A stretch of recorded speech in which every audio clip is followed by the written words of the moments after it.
Praise the Lord. இன்றைய பலப்படுத்தும் வார்த்தை 2 கொரிந்தியர் 3வது அதிகாரம் 17வது வசனம். 2 Corinthians chapter 3 verse 17. கர்த்தரே ஆவியானவர், கர்த்தருடைய ஆவி எங்கேயோ அங்கே விடுதலையும் உண்டு. The Lord is the Spirit, and where the Spirit of the Lord is, there is freedom. ஹல்லேலூயா. கர்த்தரே ஆவியானவர், பரிசுத்த ஆவியானவராக நம்ம மத்தியில் அவர் உலாவிக் கொண்டு இருக்கிறார்.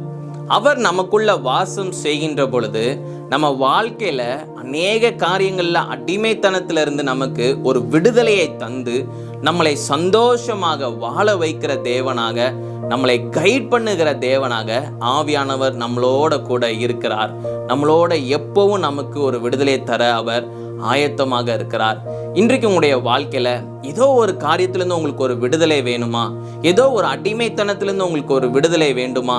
சில காரியங்களை நான் விடணும்னு நினைக்கிறேன், ஆனா என்னால விட முடியலே நினைச்சு நீங்க இன்னைக்கு கவலையோட இருக்கிறீங்களா? பரிசுத்த ஆவியானவர்கிட்ட உதவி கேளுங்க.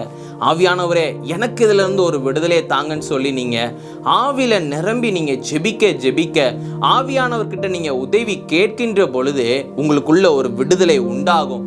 ஆவியானவர் அந்த இடத்துல வந்து வாசம் செய்கின்ற பொழுது உங்களுக்கு ஒரு விடுதலை உண்டாகும். அவர் உங்களுக்கு எல்லா விதத்திலையும் ஒரு உதவியை செய்வார், உங்களுக்கு விடுதலையை தருவார். எல்லா தேவையில்லாத எண்ணங்கள்ல இருந்து, அசுத்தமான எண்ணங்கள்ல இருந்து உங்களுக்கு ஒரு விடுதலையை தருவார். பரிசுத்தமுள்ள ஒரு வாழ்க்கை வாழ அவரே உங்களுக்கு உதவி செய்வார்.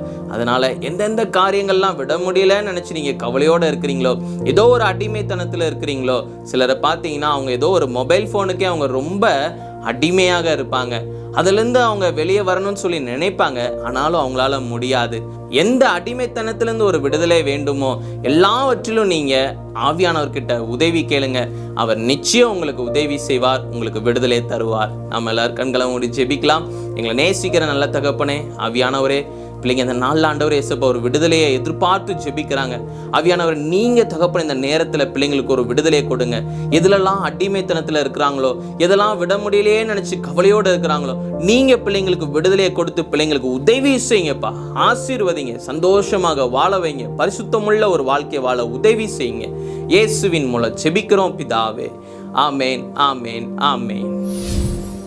பரிசுத்த ஆவியானவர் நமக்குள்ள வருகின்ற பொழுது நம்மளுடைய வாழ்க்கை புதிதாக மாறும். நம்மளுடைய குணங்கள், சுவாபங்கள் எல்லாமே மாறும். நம்ம விட முடியாத காரியங்களை விட வைக்க அவர் நமக்கு உதவி செய்வார், விடுதலை தருவார். அதனால ஆவியானவர்கிட்ட உதவி கேளுங்க, ஆவியானவர்கிட்ட கைடன்ஸ் கேளுங்க.